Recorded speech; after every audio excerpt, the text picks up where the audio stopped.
Welcome back to our discussion about the Vedic wisdom. Spiritual is nothing but to understand the spirit behind what we are doing, why we are doing. So Kalpa Vedanga gives the Grihya Sutras, Dharma Sutras, meaning in a family life how one should live and how one should live as per Dharma. So these rules, regulations, sutras, all these things, rituals are given in Kalpa Vedanga. And in Tantras, there are different ways. Tamasic Tantra, Rajasic Tantra, like the different categories. And what is Pancharatras? Pancharatra Vidhi is nothing but worshipping.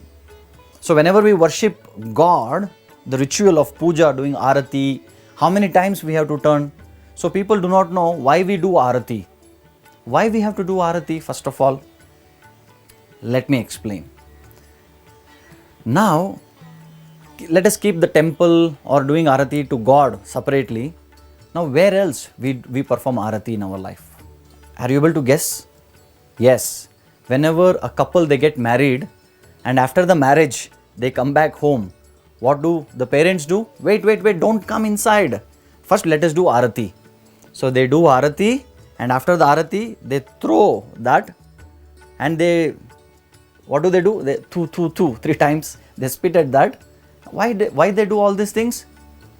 Yes, you are right, because of drishti. Because in a marriage hall, the couple, bride and groom, are the center of attraction. And so many people, whoever come, they actually put their drishti on these people. Wow, this boy and girl, they look very nice, not nice, whatever it is. So every person who comes to the marriage hall puts their drishti on this boy and girl, bride and groom. So the parents want to take their drishti away. There are different levels of understanding. I am just giving you the first level of understanding. So similarly, when you go to a temple, who is the center of attraction? And that is God.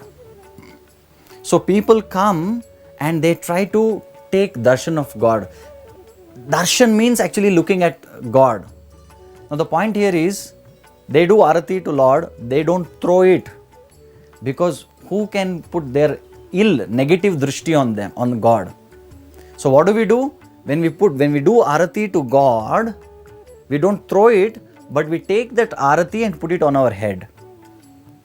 Meaning nobody can put negative drishti, but whatever is in connection with God becomes auspicious.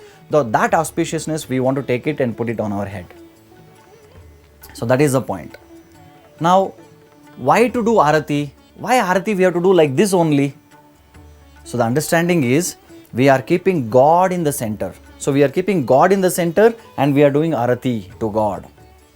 So this is the procedure which explains, oh God, please come and stay in the center of our heart, center of our family, center of our life.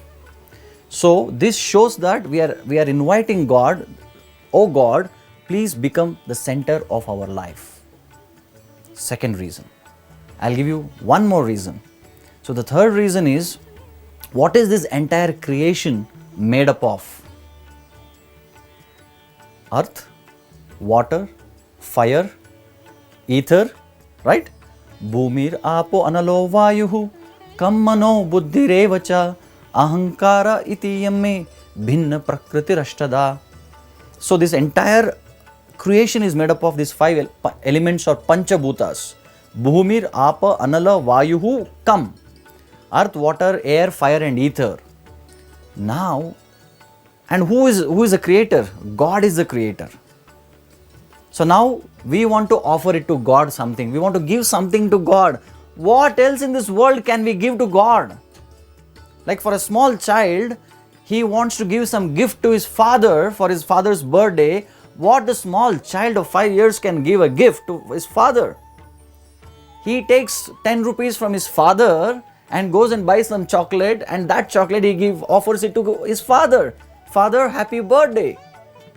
And father accepts it with so much of love and concern. He hugs him, he kisses the child and he says, thank you so much. And he tells the entire world that my small son who is just 5 years old gave me a gift for my birthday, and that is a chocolate.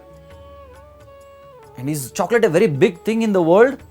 but the father is feeling that happiness because a 5-year-old small child gave that as a gift. Similarly, what else the child can give to father? He doesn't have anything. So similarly, if we want to give something to God, what can we give? What is there? Because everything belongs to God. Ishavasyam idam sarvam yatkincha jagatyam jagat. Ishavasya, he is the controller of this entire creation. What does he need? So, whatever we give to God, it is just like going to Ganga. People go to Ganga and take the Ganga water and offer back to Ganga. What is so big deal about it? Otherwise, what else we can offer to Ganga? So, similarly, what we can offer to God? What we can offer to God? He is the owner, he is the controller of everything. So, whatever we give, we can give only those things available in the creation which is given by the Creator. And among them, earth, water, air, fire and ether are these 5 elements which the creation is made up of. And during worship, Pancharatra Vidhi, what do we offer to God? These 5 things. So, Bhumi we offer. How we offer Bhumi? By food, by offering food. Prasad, Bhoga, Naivedya. So, we offer the Bhoga and keep in front of the Lord and pray to God to accept that and make it as Prasad. Right? That is food. Food comes from Bhumi. So, Bhumi. Apa, water. So, we offer water to God. We keep water as offering to God. And Anala. And we take Anala, fire, Arati. This is the purpose of Arati. So, Arati is nothing but we are offering the fire element back to God. We take the fire and we offer it to God, and it's a sign of reciprocation. Anala, Vayu, air. All of you know this chamar. We take this chamar and we offer to God. Why? We are giving the air part. And we are giving him a space in our house. So in the temple there is a beautiful space, that is a space or ether. So in worshipping, we are offering all these 5 elements back to God. So that is the point. So then the 4th part of Smriti is Puranas. And there are 18 Puranas. There is Rajasic Purana, Tamasic Purana and Sattvika Purana. Again, there are so many categories. And the 5th is Itihasas. And 2 very important Itihasas. What are they? Ramayana and Mahabharata.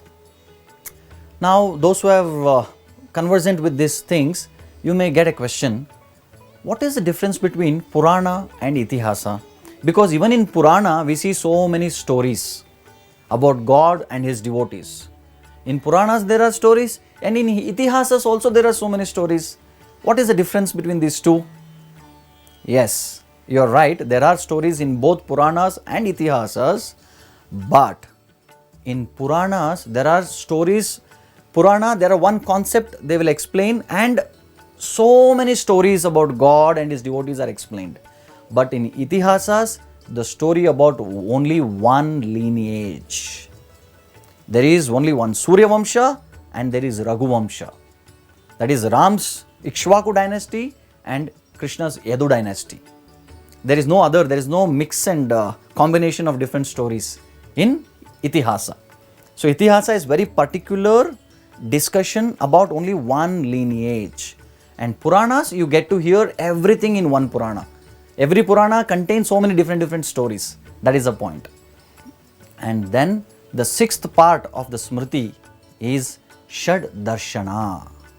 Darshan means to see. And there are 6 ways of darshan, 6 kinds of philosophy which actually explains us to know God. It's very interesting, very logical presentation made in this Shad Darshanas. And for your information, few examples are like Vedanta. So what is Vedanta? Veda Anta, the end of all the Vedas. That is Vedanta. That is there in Shad Darshanas. And there is Mimamsa, philosophical presentation, and even Yoga Shastra comes under this Shad Darshanas. So what is the purpose of yoga? So people think nowadays yoga is becoming very famous, it is wonderful, but unfortunately people think yoga means doing only some exercise, pranayama, anuloma, all those things. but that is not yoga. That is one part of yoga. So, yoga begins with yama, niyama, meaning rules and regulations. As human beings, we have to follow certain rules and regulations, and that is the beginning of yoga. Yama, niyama, pranayama. Then the third is pranayama. Then the fourth is asanas. And fifth is dharana. And the sixth is samadhi. So, yoga comes from the root word called yuj dhatu. So, meaning yoga means nothing but it is connecting, connection. So, yoga means bhakti yoga, karma yoga, dhyana yoga. You take any yogas, it means that we want to connect it to God. So, this is a link. This link is actually yoga. And whatever form of yoga you are practicing, we need to understand the ultimate purpose of any yoga is to connect to God. So, thank you very much. We will continue in our next session.